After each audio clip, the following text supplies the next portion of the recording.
Yorme, bakit ba namumuhunan ka ng daang-daang milyon sa mga squatter?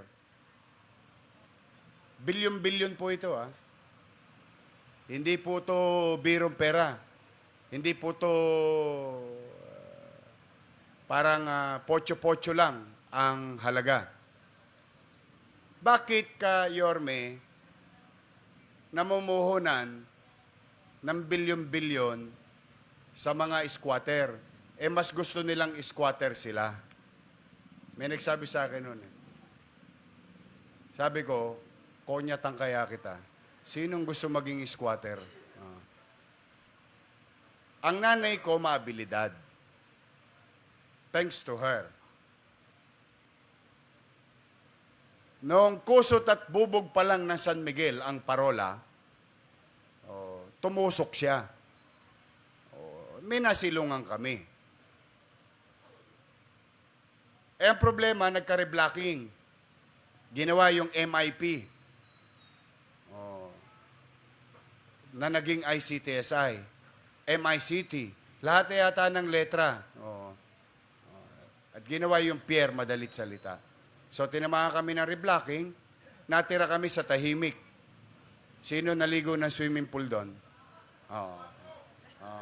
Saan? Doon sa tiles o sa 2 piso? Ayun. Dalawa kasi swimming pool doon. Yung isa piso, walang tiles.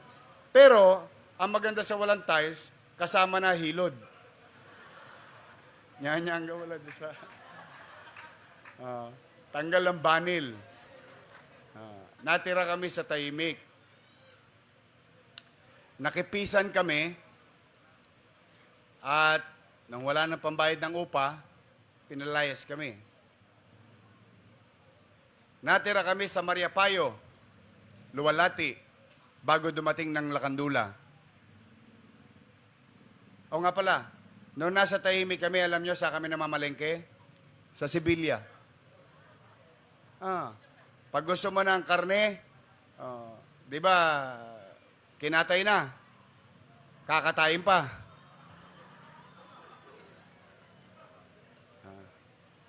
Mura na, marumi pa. Yung baga, yung Betamax, doon sa Old Matadero, sa kanto ng Asuncion, tapat ng Caltex. So anyway, natira kami sa Mariapayo. Nakipisan kami ulit. Nang wala na naman pambayad ng upa nanay ko, pinalayas kami ulit. Natira kami sa Tagumpay. Nang wala na naman kami pambayad ulit, napalayas na naman kami. Natira kami sa Sandico. Nung naubos na naman yung pangupa, pinalayas na naman kami.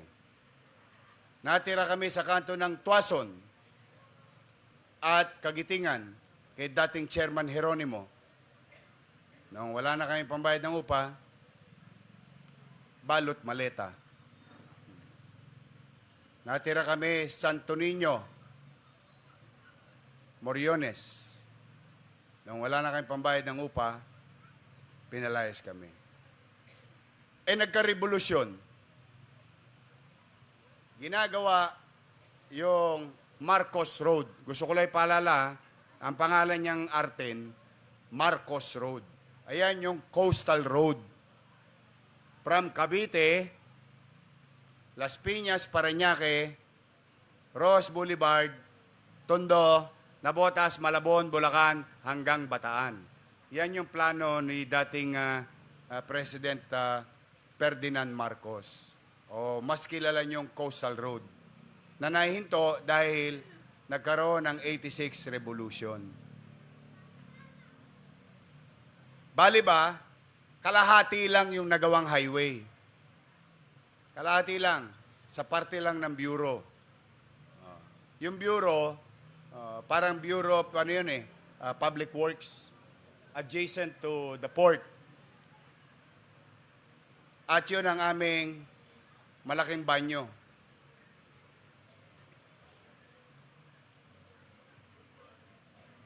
Kaya lahat ng pader ng Bureau nung butas. So may naiiwang lane Yung nanay ko, maabilidad. Sabi ko sa inyo, maabilidad na. Nagtanim. Dito, marami rin gumawa nun dito. Nagtanim ng talbos ng kamote. Maya-maya, binakadbakuran ng tiklis sa Divisoria. Eh, siyempre, kailangan ng upuan. Gumawa ng upuan. Eh, mainit. Kailangan ng bubong. Eh, umaanggi. Kailangan ng dingding. Talbos ng kamote ang itinanim, bahay ang tumubo. Yun ang nanay ko. Si Chayong. Waray-waray. Doon na kami nagtagal. At doon na rin ako na-discover mag-artista. Kaya kung gusto nyo kuminis ang mukha nyo, tirahin ninyo Jollibee sa umaga, Jollibee sa tanghali, Jollibee sa hapon, at may tsampa. Ipagpag nyo lang yan, kikinis yan. Kaya kung gustong ko to saan yung kausap ko, sinong gustong maging squatter? Sinong gustong mangupahan? Ang mahirap sa pagiging squatter, galing ka sa eskwelahan, pag uwi mo, hindi ka sigurado kung yung bahay mo nakatusok pa. Galing ka sa trabaho, hindi mo alam kung nagiba na ang bahay mo. Dumating si Judith, wala kang pambayad. Kilala niyo si Judith? Lagi tayong binibisita noong pag-15 at 30. Tama, mali? Dumating si Bombay, hindi si Bagaching. Koleksyon na. Pakay muna. Sinong gustong mamuhay ng ganoon? Kaya walang bibihira ang nagkukompronta na taong gobyerno. Birang-bira. You can ask our visitor. Chamber of Real Estate Builders Association. Chairman and President. Yan, mga bisita natin from Creba. You ask Amado Bagaching, who is the father of Pag-ibig Law, or what you call the Bagaching Law. At matagal din sa HADSI. Sinong lokal na pamahalaan o ang mamumuhunan sa pabahay? Ang gusto, madalas, ng mga katulad ko, ay yung maraming tatamaan. Shotgun ba? Bibigay ng J.O. Yan. Sige, leader kita ha. Bibigyan ka ng Porbecho. Mas marami nga naman mahihilig sa politiko. Pero yung katatayuan ng tao, for the past 30 years, more than 30 years na ba kayo dyan sa gitna? Basurero pa lang ako, nandyan na kayo eh. Exactly. Kaya, ang pamumuhunan ng pamahalaan by the hundreds of millions, kailangan, para magawa mo to, pusuin mo. Kailangan para magawa mo to, alam mo ang pakiramdam ng katatayuan ng walang kasiguruhan sa panirahan. Hindi mo yan mararamdaman, hindi mo yan matutugunan kung hindi mo isinasa puso ang paglilingkod sa bayan or hindi mo naranasan. Kaya mga nanay ko, mga tatay ko, pagka kayo naman ay nabigyan ng pagkakataon, huwag niyong dudugyutin. Dati, pag nag-Sharon Cuneta kayo, yung mga hindi kumain na ba kayo? Alam niyo yung Sharon Cuneta, sir? Wala kasi kaming kasilyas. Pero meron kaming dyaryo.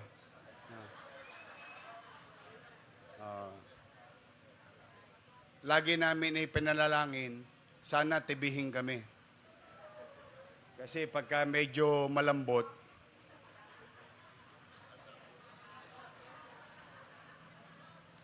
nakikipaghabulan ka.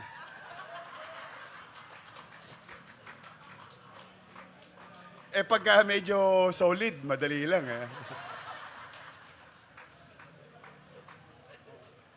That's how it is. Kaya po, yung mga, marami dito makaka-relate. Yung mga wepax namin, may gas-gas ng nakaraan.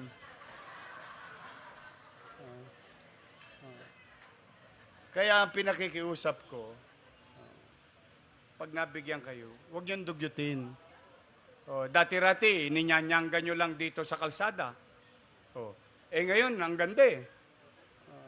Parang basketballista yun nasa third floor, fourth floor, fifth floor eh. Sinushoot lang eh. Ando sa bubong ng complex eh. Wag. Wag. Sayang. Sayang. Sayang. Ibababa nyo na lang eh. Ibababa na lang. Naka-elevator pa. Ano ba naman ang nakatamaran natin doon? Inangat ko kayo.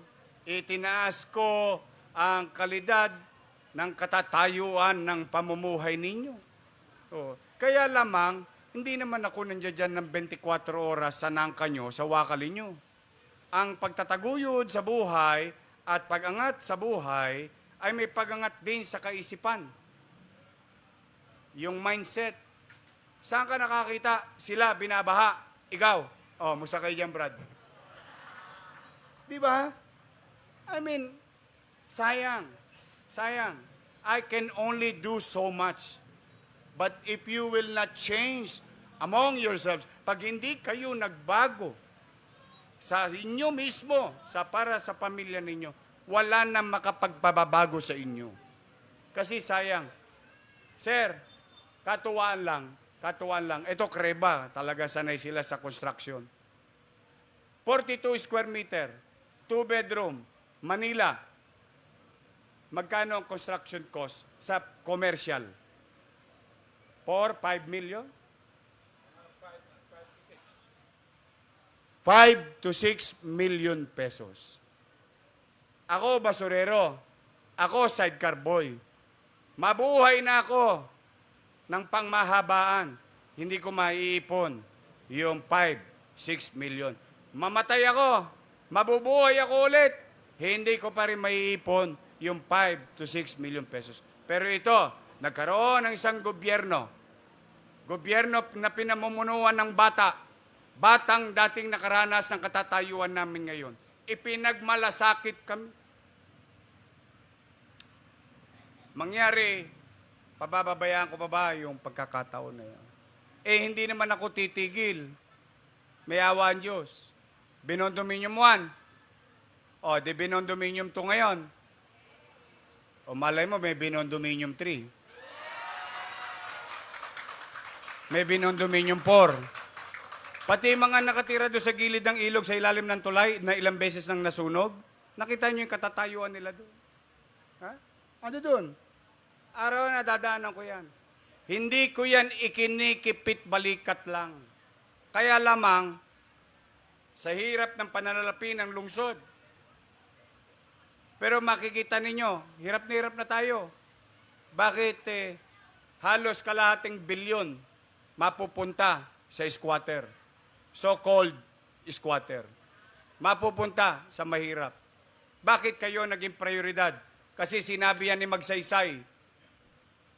Inabot ng mga lola ko to. Shout out sa nakaabot kay Magsaysay. Sabi ni President Magsaysay, those who have less in life must have more in law.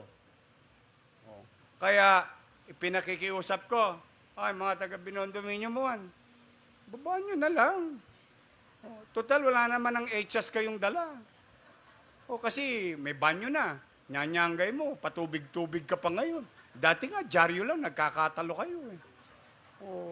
Linisin nyo, pag malasakit eh. This is for you. This is where we, as your mayor, as your vice mayor, and members of the Sangguniang Panglungsod, Mayle Atienza, Fa Pogoso, Karen Alibarbar, Tol Sarkal, Jeff Lau, are doing our best. Itabi yung political indifferences, but magsama-sama para makaisip ng programang pakikinabangan nyo pansamantala, pakikinabangan nyo kalaunan, at pakikinabangan ninyo panghabang buhay. Yan gagawin namin para sa inyo.